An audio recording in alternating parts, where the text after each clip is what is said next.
Hello and welcome to Hallelujah Monkeyz for September 18th. My name is Dillon Flynn. My name is Trevor Igrath. Dillon, we're back to talk about gorillas for another week. We are. We're concluding our Remixes mini season, and boy, I am ready to put this in the rear view. I'm definitely ready for the worst episode of Hallelujah Monkeyz. I've been preparing for it all week. All week. Can't wait. I'm not going to pretend that it's going to be anything other than what it's going to be. Welcome to the worst episode of Hallelujah Monkeyz. Welcome to the absolute worst podcast in your podcatching app right now. But it's all back uphill from here. That's the good news. Yeah, there's nowhere to go but up. We are never, ever going to have to review the second disc of D-Sides ever again. I was thinking, what might be nice is as we move into the news segment. In fact, let's go ahead and play the jingle. It's all good news now. As we move into the news segment for this week, Trevor, I thought it would be nice for us to do ourselves a gift, to give a gift to ourselves, call it an early solstice gift or something, and say that we never review a remix again on this show after this episode. I feel like we've earned it. Or we will at least have earned it by the end of this episode. By the end of this episode, I feel like even if a new one drops and it's an Ariel Pink remix to new Gorillaz song, we don't have to talk about it. We're absolved. We've paid our dues. We've been through the fire and through the flames. Yeah, let's talk about what news we have to talk about, Trevor. Once again, always on the cutting edge. We totally missed a pop-up G-Foot store in Brooklyn this week. Why hasn't, LA been getting any of this love? I don't know. I don't know what it is. It seems like Brits always like New York. They show up and they're like, oh, New York is like my second home city. No, it's not. Go back to the UK. We don't want you here. Yeah. Go away, John Lennon. Yeah, I mean... Here, sign my album and then I'll shoot you in the gut. I get that LA's a little bit farther, but I mean, come on, send some stuff out here. It's a big city. A lot of Gorillaz fans. Yeah, plenty of Gorillaz fans in You don't see LA. any Gorillaz podcasts based in New York. There sure aren't. Not that I know of. No. There was a pop-up G-Foot store. It sold socks and t-shirts and all sorts of things, Trevor. My favorite thing, though, was that they had these, really nightmarish, disgusting Gorillaz masks. Very grotesque and kind of deformed, and hard to really tell what's going on, even from the very clear pictures we got. There's that Russell one that you included in our news doc where it looks like he's eating his own head, and then there's a third kind of mouth falling out of the mouth that is on the head that he's eating. Yeah. What if, that'd be awesome if, Hewlett got to a sort of critical mass point where he was so tired of drawing the same four characters over and over again that he just went fully cubist for a phase of this band, Phase 5, the abstract one. Yeah, exactly, the abstract phase. I'd be all for it. Do you think that Russell eating himself thing is supposed to be a continuation of the Saturn illusions, with that Goya painting of him devouring his son? Oh, I like that idea. Or maybe it's just the most arty Russell fat joke yet. Who knows?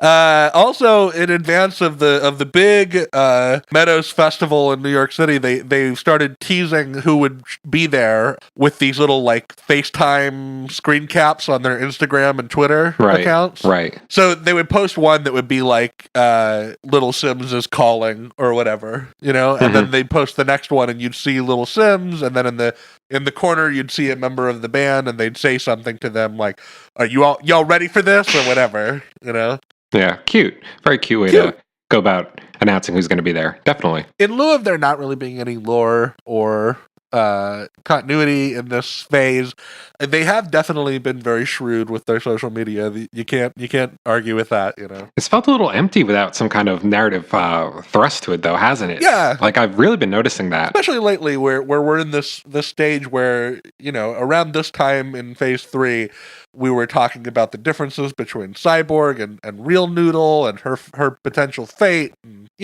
So is this do you think this is a case of not knowing what you've got until it's gone? Where I mean, in phase 3, I remember it being really frustrating, kind of having a very disorganized narrative. But is that better than having none at all, do you think? I think it is a little bit better. I think that there's definitely a happier middle ground between those two things. In which what we have isn't quite so obfuscated by, half truths and opacity, but still, it'd be nice to have a little bit more than just these kind of red herrings, like the existence of the Cool Clown Clan, and is Murdoch Nichols up to something, and etc. These are like little half thoughts that have been sort of sprinkled around throughout the face, but none of them really tie together into anything. It would definitely give us a little more content to talk about. Tidal is now in the they've joined the corporate family. Tidal's in the mix. Oh, so that means Pandora, Spotify, Apple, and Tidal are all, boy, these people, they're giving it out, aren't they? All Gorillaz is just in the pocket of so many people now. Tidal streamed the set last night, 2 nights ago at the Meadows Festival in New York City. I got to watch a little bit of it. Life has been kind of busy lately, but I did get to watch a little bit of it. From what I saw, Trevor, Damon seemed to be under the weather. Yeah, I heard it was a very underwhelming performance. He was struggling. He was really struggling. Like he was like missing his cues during Let Me Out, which, I mean, he doesn't have a lot to do in that song. No, Damon, you've got like one job there. Pretty good guest list, though. Let me rattle them off. We had Pusha T, Booty Brown, Pevin Everett, Drum, Jamie Principle, Little Sims, De La Soul, Jenny Beth, who unfortunately did not perform her version of 5/4. Right. And Mos Def, who was there for the first time since Phase 3, but didn't do Sweepstakes. Fuck that. That's a shame. That's a real missed opportunity, considering what a beast Sweepstakes can be live. Do you think they didn't want to do it because they didn't have the brass ensemble? Maybe. It seems like such a waste to have Mos Def, in town. You're bothering to pay him money to show up, and he's just going to do that little bit in stylo. Seems weird. Really? Yeah, that is weird. But I mean, Sweepstakes has to be one of the harder songs to pull off live. Yeah, it's also probably, it could have just been he's like, I don't feel like I can do it, like I don't remember it or something.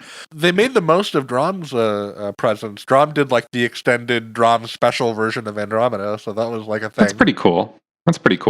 Drum also, I believe, announced that he's coming on tour for this next leg of the North American tour, so we'll see if we see him at the Forum. Do you think they would permanently shift over to the Drum special then? Maybe we'd start getting his little. What is he talks about a bag in that verse. He has his own little verse doing his own little thing. Still much prefer the album version though. Oh yeah, I agree completely. Yeah. I'd like to see Idnet, his adorable Labradoodle, on stage. Sure, totally. Bring Idnet out there. Labradoodle, come on the show. Yeah, definitely. We'll interview that dog for sure. Yeah. And then finally, this is just something a little bit more fun. Albarn had a big feature in the New York Daily News, kind of promoting leg 2 of the North American tour. And here's the juicy paragraph. Are you ready for the juicy paragraph, Trevor? Ready for the juice. Albarn says he'd like to make another record in his traveling studio while he's on the road. And has been laying down tracks with his band, The Good, the Bad, and the Queen. Also, Albarn reveals he is currently learning the West African language of Bambara for a theatrical adaptation of Sundiata Keita, an epic poem of the ancient Mali Empire. How about that? Sounds like we're going to get another Albarn opera. Yeah, we're going to get like a Journey to the West Part 2, we're going to get like a Fall Part 2, and we're going to get Good, the Bad, and the Queen Part 2 if all of this stuff comes to pass. Wouldn't all that be nice? Wouldn't that feel so nice? I mean, if you could have one of these, which one would you want? Just knowing that there's a possibility of the Good, the Bad, and the Queen Brexit edition makes that to the top of the list for me. Fingers crossed, dude. I definitely want to hear his take on the weird nationalism current that's running through Great Britain right now. I want to see if he gets Danger Mouse back, too. Me too. I would be very interested in that, yeah. Very interested to see what he does with that, too. We'll see. Does Danger Mouse go back to this weird Damon Albarn side project after working with the likes of U2? Good question. And only, that's the real, the tables have kind of turned in a way, where like... A little bit. Now it's a big ask. Now it's a big ask for a guy who's become a very high demand producer. But Brian, remember who gave you your start. That's true. You owe it all to him. You owe it all. Yeah, him and Gemini.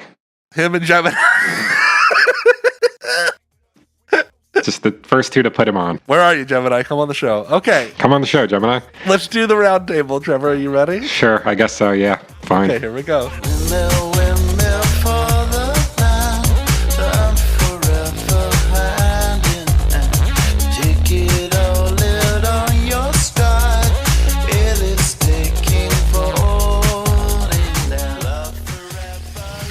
this.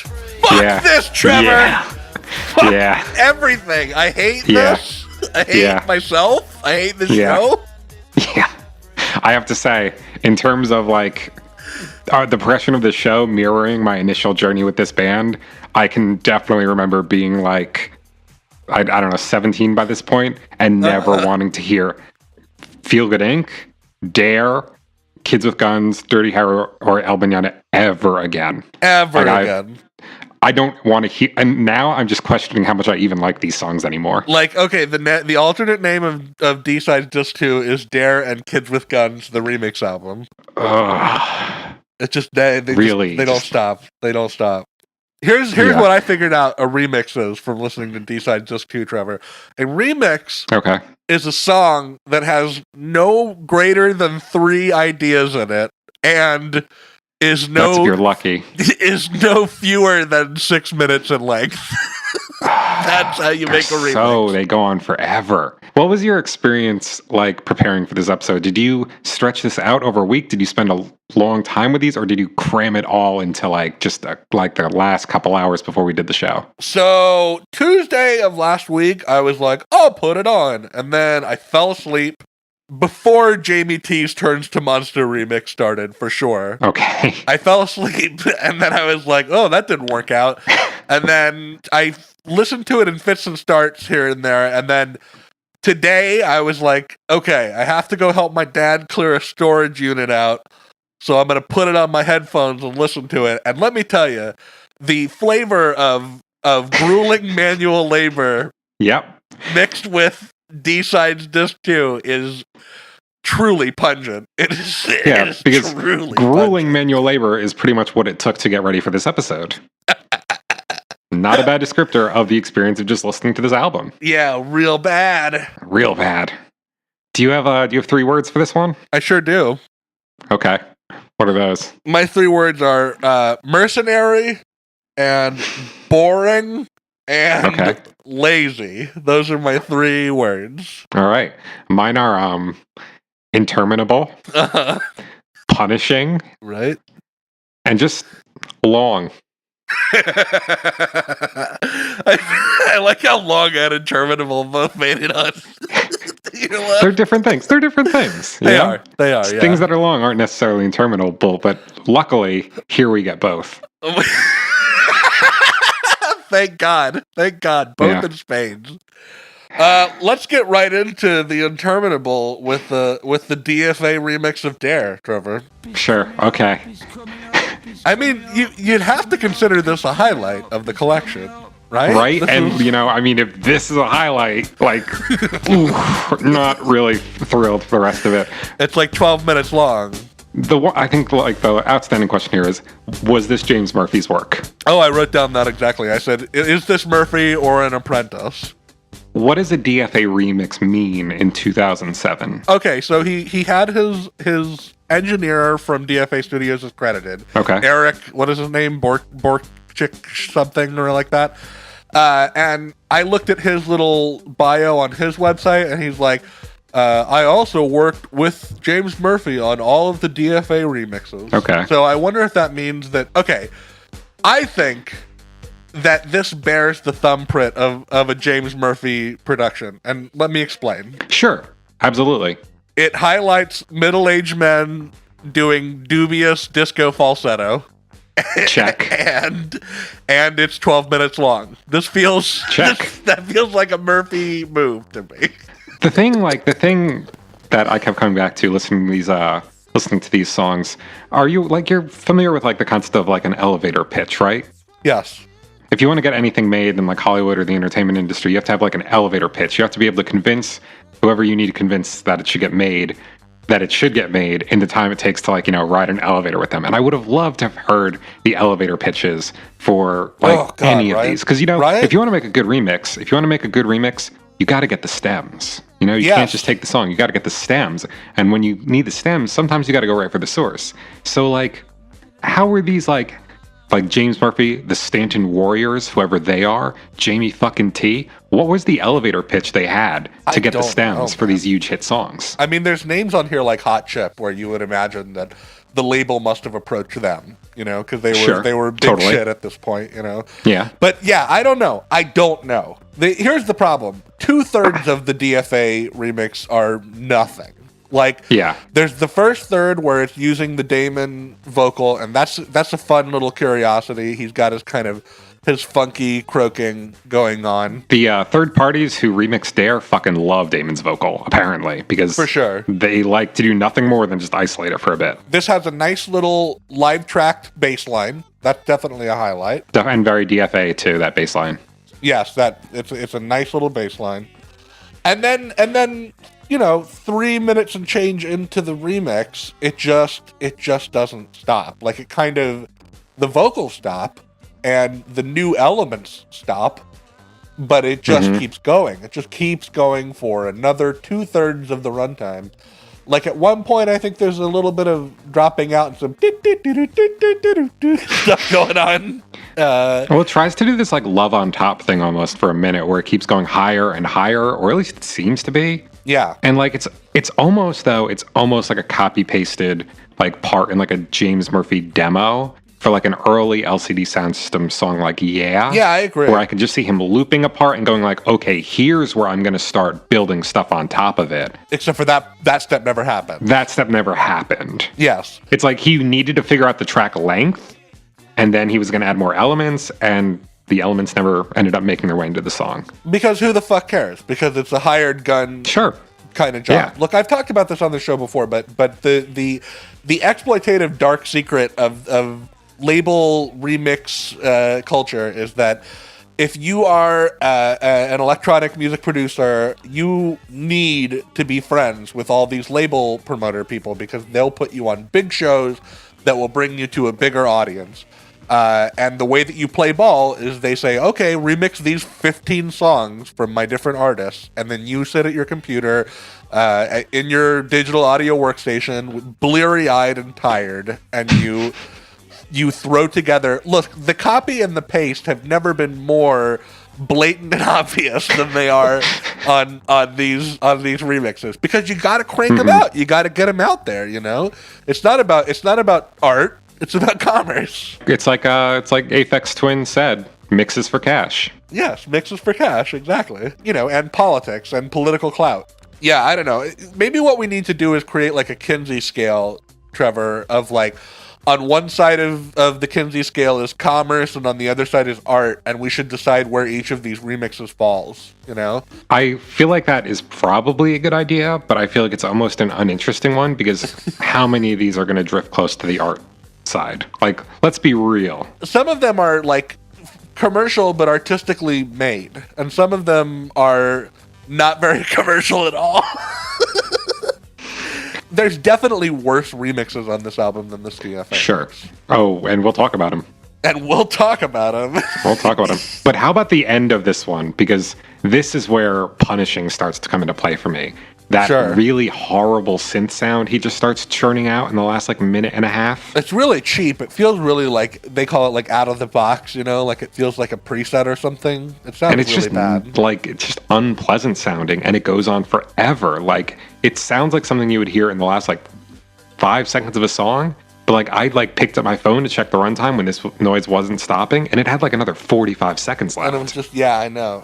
Everything's... It's what did I do to you?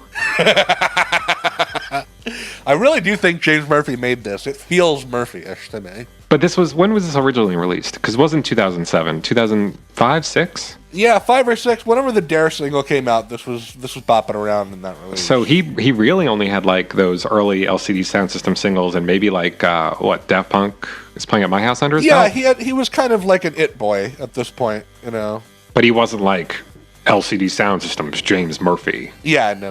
Yeah, he hadn't yet become the David Byrne of his generation or whatever. Do you think he could have ever known that in 6 or 7 years he'd be working on a 12-minute experimental krautrocky hip-hop jam with him and the dude from Outkast? I don't know. I wonder if it even popped into his head. That's what I'd be curious to know. Was this just a fever dream in a long, hired gun remix line? or did he make that connection when he was working on Do Your Thing? And if it popped into his head, do you think he'd even bring it up with David, or he'd be like, "That's embarrassing. I'm not going to talk about that." Good question. It always comes full circle with this band. It really does. Let's talk about the only remix of Feel Good Inc. that was ever officially sanctioned by EMI, the Stanton Warriors remix.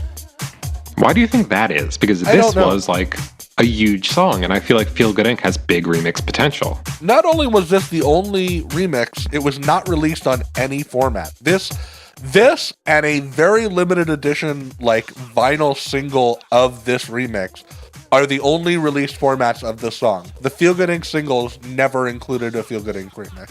Interesting. Just weird. I mean, I get why Dare was kind of maybe more heavily promoted as the remix single, but I feel like there still should have been some stuff out there for Feel Good Inc. I say as if I would have like actually enjoyed listening to any of it. Yeah, I don't know. I don't think I suffer for there being no more Feel Good Inc. remixes, but it is curious. Like, I don't exactly understand why. And who are the Stanton Warriors, and why do they get the only one? Buddy, I did minimal wikiing this time around. Who knows? Who fuck knows? It is really corny though when remix artists use like clean radio versions of songs to remix. Like, it always feels cheap and corny to me for some reason, you know? What do you think about this as an actual remix of the song? It's inoffensive. It's too long. It's definitely too really long. And you know, I feel uncomfortable with the ways it makes me feel about Feel Good Inc. because it kind of almost gives me the impression that I don't like any one element of Feel Good Inc. by itself. Yeah, like, I can feel that. Hearing De La Soul's verse, like, out of context, I don't like it.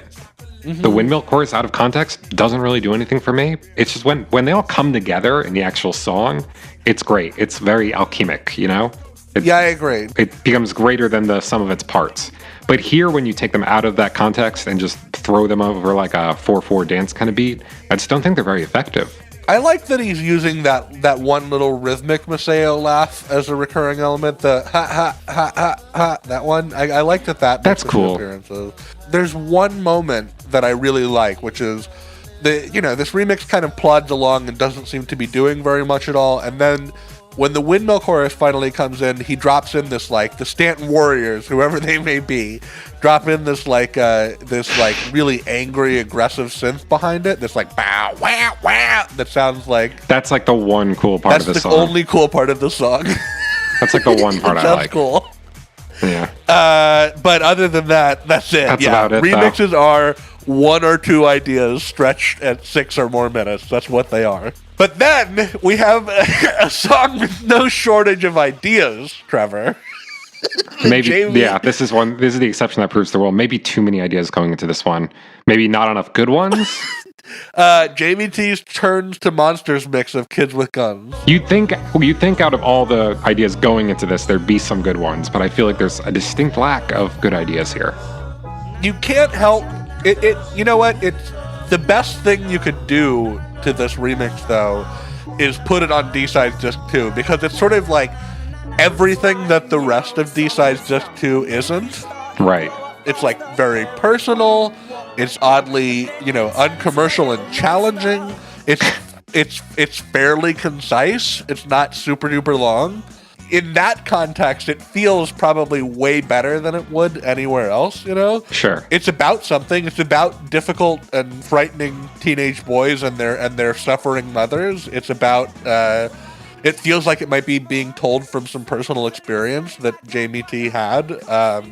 His voice is really annoying. But yeah. Oh my God. It's like watching 2 episodes of Skins at once. With an episode of The Misfits playing on in the background. Well put. It's just too much. And I don't like the way he takes the direction of the song. Like, I'm sorry, I don't love the whole like turning into monsters kind of thing. I don't know, it just doesn't do it for me. Sorry, Jamie. I think he's the worst Jamie that's ever been associated with the project. Ooh, that's a good point. Let me think. Yeah. Definitely worse than Jamie Principal. Definitely worse than Jamie Hewlett. Yep. Yeah, I think Jamie he's the worst T. Sorry. Sorry, Jamie T.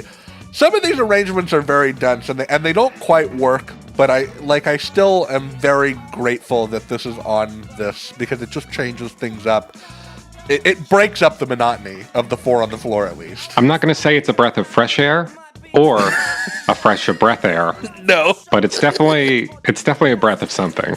I actually decided that this is a top 3 on D-Sides Just 2 for me, and here's why. I was just about to ask if you had a top 3 on this album. I do, and this is one of them, and here's why. Okay. I like to imagine a label executive receiving this remix and frowning. And really, the enemy here, who we need to blame is whoever worked at EMI and compiled this thing. Right. Jamie T, like, we're not holding it against you. No. The enemy of my enemy is my friend, and I like to think that Jamie T made that EMI person feel angry and upset, and therefore, this is one of the 3 best songs on D-Sides Just 2. And the enemy of my enemy also really probably hates, like, Arctic Monkeys, right? Probably. I'm trying to make a magazine joke there. You get it. I don't have a top 3 for this album, but I do have a bottom 3. Oh, that's a good idea. Yeah, that's a good idea. I do, yeah. And I think we're going to say that I think 3 is probably best and 1 is worst. So right. I think I'm going to slot this one in at 3. Okay, sure. I like it. Yeah. Yeah. Just below the, like, line where we cross into the worst. I think that you could make a compelling argument that the Jamie T's Turns to Monsters mix is the worst song on this album or the best song on this album. Which is why it's probably the most interesting thing here, for sure. It definitely is the most interesting thing. Okay, let's talk about the Soulwax remix of Dare. One of the least interesting things here. This sucks, man. This is not good. It's built on this kind of like CNC Music Factory bass line, which if this had just gone full Jock Jam, that would have at least been funny and interesting. But why aren't there any Jock Jam Gorillas remixes? There should be. I support it totally. So here's what I think the elevator pitch for this one must have been, okay? Yeah, let's hear it. I'm in an elevator with somebody from EMI, or maybe, Damon himself, or Danger Mouse. I don't know who I'd be talking to, but sure. Here's what I would tell them to get this remix made, okay? You know the band Soft Cell? They did, like, Tainted Love? Yeah, dun, dun.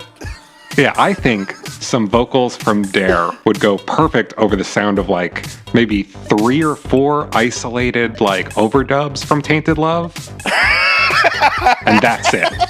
We mute most of the tracks from Tainted Love, keep, like, a cowbell, 1 synth sound, and, like, the kick drum, and then throw a couple little ideas from Dare over it. Boom, you got a hit. I love how after like 3 minutes of droning on the little plinks and the bass line, they start to ramp up, like it sounds like it's going to go to a big change, right? And then they move into this bridge where it's just this one keyboard going. And that's the best part of the song. The best part. That's the best part of the song. I hate the Soulwax remix. It's so bad. It's the worst. Well, it's not the worst. There's worse. There's more bad. Yes. Yeah. I don't know. No, this isn't in my bottom 3. Almost gets there. It almost gets there. It's so bad, though. Yep. It's so bad, though. Remixes are 2 ideas stretched over 6 or more minutes. Up next, we have some really famous people. The Hot Chip remix of Kids with Guns. Right. They were pretty big around this time, right? At least in kind of like those like indie pop scenes. Yeah, I think especially in Europe, they were like pulling stadium crowds and shit. Like they were a big deal. I never really checked them out. They're fine. They have some good singles. I don't know if I'm necessarily into any of their records on the whole, but the singles are all fun and dancey and feel like that kind of fun, dancey, synth indie thing that was going on back then, Well, this is definitely my favorite song on this record. Yeah, I don't think there's a lot to it. It's got that cute little synth vibraphone line, which is a little bit repetitive, but I like good. It though in almost like an ambient kind of way. Do you know what I mean? Yeah, I think that I don't know if I like the voices that they're using though, synth-wise. I don't like the vocals on this one. I feel like this would almost be a better track as an instrumental. Yeah, although so like I think it's at like 3 minutes and 40 seconds. They add this little riff that sounds almost kind of Daft Punky and is very groovy. Mm-hmm. That again, isolated, is like I think one of the better musical moments on D-Sides. I think most of the better musical moments on this disc happened during this song, probably. Probably. Yeah. It's very exploratory, you know? It almost takes kind of like a post-rock approach to it with like long, like changing landscapes. Yeah, it's kind of moody. It's a little bit subtle. It's not obnoxious. Still never probably really want to listen to it again. No, in fact, I don't think I'm ever going to willfully listen to anything on this collection as long as I live and breathe. Absolutely I think this not. is it for all of these. Let's talk about the El Mañana Metronomy remix. Right. This is number one in my bottom three. You want to read my notes? These are my notes. Sure. I hate this. Yep. I don't like this at all. Yep. This is bad. And then finally, I underlined this one. It just says, clangy and not good. Clangy and not good. But this is where it really gets punishing for me. That fucking bicycle car horn synth that he just hammers on over and over again. Like, why? Like I had to turn it off at the end. I just had to mute my speakers. Like for that like 45-second outro of it, I was like, okay, this is too much. Like, sorry. I actually like Metronomy, like, again, what the fuck did I do to you? Like, what have I done to deserve you treating me like this? While this was playing, Trevor, I was lifting a giant power chair that doesn't work anymore into the back of my car. Okay. And, like, I was in so much physical pain, and the cacophonous things that were happening in my headphones were happening, and I wanted Cacophonous or castrophanous? Yeah, castrophanous also. And then I wanted to reach up and pull the headphones out of my ears just so that I could, like, hear nothing, but if I did, I would drop the power chair like onto my foot and probably break my bones. So I was like stuck listening to this thing, feeling physical pain. It was a comically unpleasant moment in my life. It's a comically unpleasant song. It really is. I gotta question if Metronomy even likes this band or this song or anything. I feel like he might like actively dislike Gorillaz. It feels like you might be right. It feels angry. What do you think about what he does with the vocals? Because he shifts them a little bit, and it kind of results in a different effect. He doesn't want them to wrap around the beat at all. He would like them to feel like they're not beat matched. What do I think about that? They do initially feel like they're not beat matched, but they are, and it changes the way Damon's vocal kind of descends during the chorus. It does, yeah. Which is actually kind of cool. In any other context, this would have been a really interesting reimagination of the song's melody. But like here, it's just awful. It's just gross and bad. It's really bad. It sounds like he must have been so angry that he had to do like he probably wants to like, you know, create art, and like this is not what he sees as art. Like you said, it's mercenary work, you know. He's like probably sitting at his workstation going like, I don't want to fucking do this shit. I'm just gonna do whatever the fuck I can to like get this out. Yeah, I feel like you probably go through like several stages of grief during a long remixing session, and like we fell upon his anger section, you know, like this is his fuck the system moment, you know. I would really love to see this this compilation rearranged so that it kind of follows the steps of grief, because I bet you could do it. For sure. Do you want to do that real quick? I feel like we're running a little short on time for this episode. Do you want to just on the fly figure that out? We got anger. Okay, well, anger, I think Jamie Tees is also pretty angry, isn't it?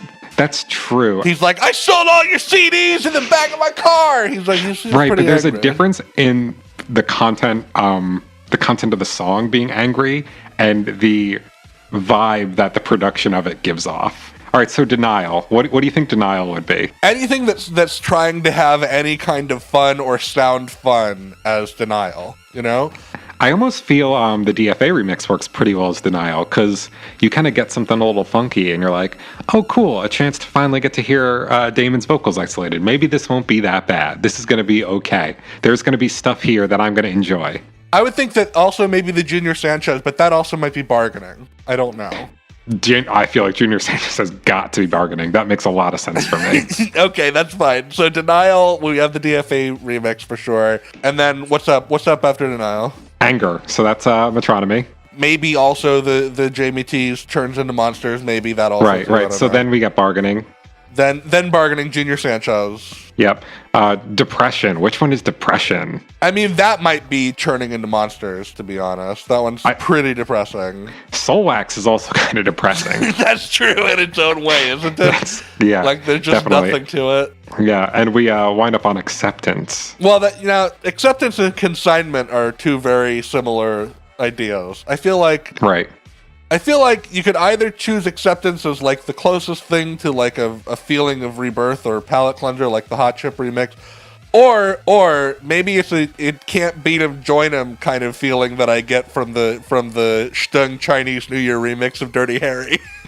You know what? I think that works really well. It's the 5 stages of D-side just to grief. The 5 stages of D-sides are denial with the DFA remix, anger with the Metronomy remix, bargaining Junior Sanchez, depression Soul Wax, and acceptance the Chinese New Year remix. Perfect. Let's talk about the Dare remix of the Junior Sanchez remix of Dare.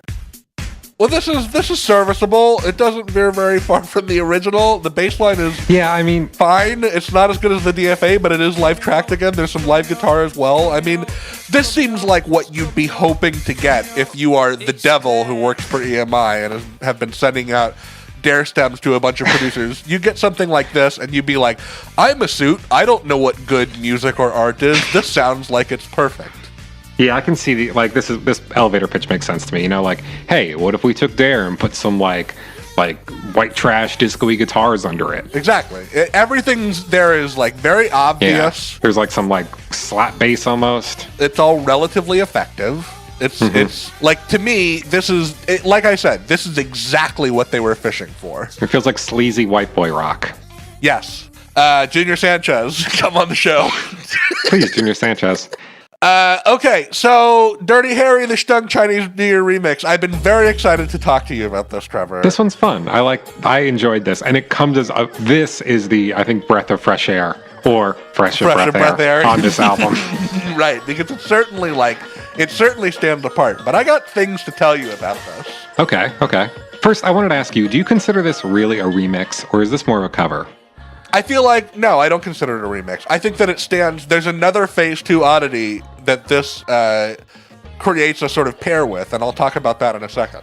All right, let's hear it. So, Stung is not the name of an artist or the rapper on this song, Trevor. Stung, if you're listening, if you've never listened to D-Sides Just 2, first of all, keep that up. No need. You're fine. Especially not after listening to this episode. For sure.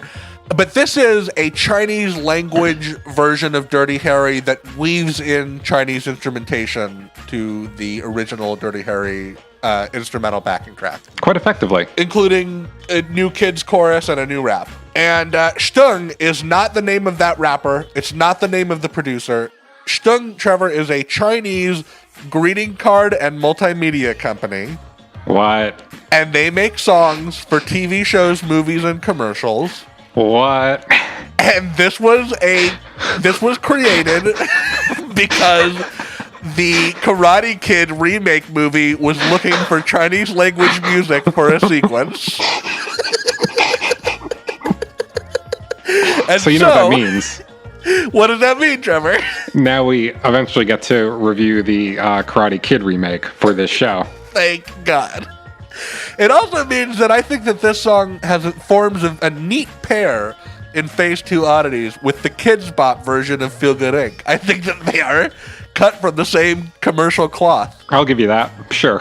Okay, here's the other thing I've been excited all week to tell you. Did you know that the lyrics to this are not just a Chinese translation of the English language lyrics, but their own new original lyrics? You've done a little digging on this one. I have. I'd like to sing to you the chorus translated back into English from the Chinese. You're gonna sing it? I'm gonna sing it to you. All right. Okay. Okay. You ready? I'm gonna serenade you. Here we go. Sure. Daddy, Mommy, I would like to thank you for the red packet. I would like it to be a little more red. Quick, come and pay a visit. Visit every year. Congratulations. Wishing you good fortune to get plenty of red packets. Now, You can easily find the Dirty Harry instrumental on YouTube. I know that for a fact. If anybody who's listening wants to put that over it and send it in, please do that. Please. And then later, I'm not going to read the whole translation of the rap, Trevor, but there is one lyric that I really love where he goes, "Find a big panda, hug it to get through the year. Most importantly, be happy. Don't be calculative about how much money there is." It's good advice. It is good advice. Good advice. I like how they were like, this bouncy song with the kids in it seems to be about the Iraq War. Well, we don't have to go that way with it. We can take it a different direction. Just last week, I was saying, man, I wish somebody took the Dirty Harry beat and used it for something else about the Iraq War. Who knew that only a week later my prayers would have been answered back in 2007? Listen, Mom, Dad, I really appreciate this red packet that you gave me. However, I wish that it was a little bit more red. A little bit more red.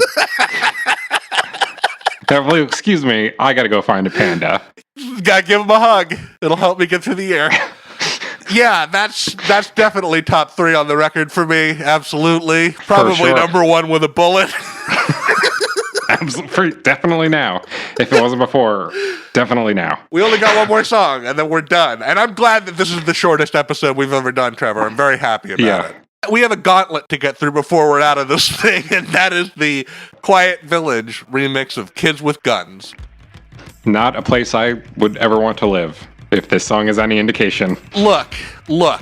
At least it doesn't want you to like it. Like, at least it clearly isn't out to make any friends. Like, it goes places. It just becomes, like, more and more sort of ugly and bangy. And then, like, eventually these yelping, whining original vocals get added in, you know? I will say it goes places. I wish it didn't take me to those places with it. That's true. But this is another example of, like, I can at least imagine the EMI bigwigs being unhappy with it, and that makes me happy, you know? Because we certainly are. We're not happy. We're not happy. Maybe goes without saying this is in my bottom 3 as well. Of course. I mean, you know, look, they do a lot of switching up on the rhythm. There's some good technical playing here, I think. I think there's some really proficient drumming happening in this song, but it's not palatable. It isn't good to listen to, you know? No, not 1 second of it is, I don't think. I don't think so too. I mean, I think that once it starts gear shifting, I remember listening to it in my car as I was driving around doing errands, and when it does its first big gear shift into like the really noisy, weird drums, I remember going like, oh, so we're going here. This isn't building to anything I thought it was building to. So again, put into the very weird, like, relative category of compare this to the rest of D-Side Disc 2.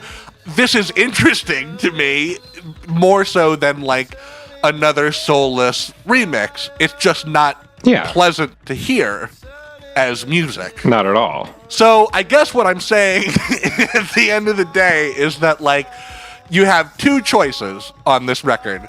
You have bad songs and boring songs. And of the 2, I like the bad songs more. I mean, they are all, I would say they are all bad in their own special way. I don't want to exclude anybody from that label, but... Well, that's true. Yeah. That's true. Kids with Guns, Quiet Village remix, definitely one of the tougher ones to get through. For sure. 10 minutes, Dillon. Rough. I mean, it's a real... 10 minutes. I mean, the DFA starts it off at 12, and then the Quiet Village ended at 10. These are gauntlets, you know? These are trials of endurance that you have to get through, and we did get through it. We finished. At least they had the decency to stick that nice live version of Hong Kong at the end of this album. That's true. Good point. Yeah, they stick the Manchester Opera House recording on here, which is very nice. And although I think that's just on certain formats. There probably exists some 2 discs that don't have that. So there is a thing. Well, those people got fucking screwed. I know. Or if you're like me, you only ever owned the 1 disc version of this album, and it's just D-Sides, and D-Sides is a great record. Mm-hmm. You know what was always depressing throughout this week when I was listening to this music, Trevor, is that as soon as the Quiet Village remix ended, it would loop over to start over at the beginning of D-Sides, and 68 State would start, and I'd be like, oh, I wish I could listen to you, but I have to go back to the DFA remix and start all over again. It's just not fun, yeah. At least we'll never have to go back. We'll never have to go back, Dillon. But Dillon, now that we've gotten through all these remixes, I have a question I want to ask you. Sure. Who are some, we talked about a lot about like the mercenary nature of remixes and stems getting sent out to other artists. Who are some artists that you would have loved to seen work on some Phase 2 Gorillaz songs? That's a really good question. Here's off the top of my head. I would have liked to have seen The Knife tackle one of these. That would have been kind of cool. That would have been really cool. What do you think? What would you have loved to seen them take on? Let's see. I mean, just because everybody else went really dark with their Kids with Guns remixes, I might skip over that. But how about El Mañana? That might have been interesting. Give me something kind of icy and minimalist around that. I think Dare would be really cool. Also would have been cool. Wouldn't have mind hearing a Dare remix. Know who I think would be cool? I would have loved to seen like Kids with Guns remix by like Trent Reznor. Oh, sure, that would have been cool. I feel like some people on this collection were maybe trying to do kind of a half-baked Nine Inch Nails-y thing, you know? Maybe. And another one that I think would have been really, really nice would have been Boards of Canada. Oh, Boards of Canada. Do they still do remixes? I don't know, but I don't know if you've heard their remix of Good Friday by Y, which I think is from like 2008. Yeah, that's a great remix. One of my favorite remixes of all time. And I love Y too. Yeah. Our listeners should go check out Alopecia. That's their best album. Y is a really good album. Band. We're done. We're done talking about remixes. I absolve us of the weighty duty of talking about remixes on this show. We don't have to do it anymore. I'm glad that's over. Thank God. Which is something I said after every one of these songs.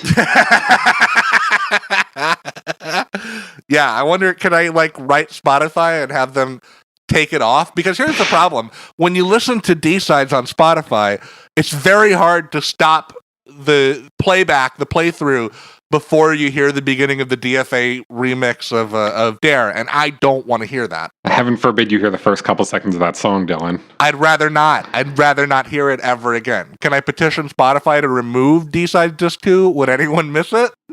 I don't think you can do that, but you can tell everybody where they can find us online and all that fun stuff. Yeah, you can find us online at Twitter, Facebook, Amino, Instagram, Tumblr. You can write us an email at hallelujahmonkeyz@gmail.com. You can join our Discord server at discord.me/monkeys. You can write us a nice review on iTunes to help with our rankings and help more people find the show. Or you can become a monthly donor on Patreon. Thank you again so much to our Patreon donators who help pay our server costs. That address is patreon.com/Hallelujah Monkeyz. And this concludes all the places where you can interact with us, unless I suppose you find us on the street. But I'm not going to plug that. That might just be a thing that happens. Yeah, thank you guys so much for contributing to the Patreon, and thanks again for joining us here at Hallelujah Monkeyz for another week. That's all we have for this episode. Dillon, do you want to tell all the listeners what we're going to be talking about next week? Yes, we finished our mini-season of Gorillaz remixes, and now we embark on another mini-season about Gorillaz live releases, beginning with perhaps the greatest of them all, Demon Days Live, the DVD, the album, the experience. Right, we're kind of cutting this season up in half, aren't we? I didn't even notice that. We're doing remixes, then we're doing live stuff. We've got some cool live stuff to look forward to. So, join us then. I've been Trevor Ickrath. I've been Dillon Flynn. Until next week, don't get lost in heaven. Demo? That's pretty good. Pretty good. I like it.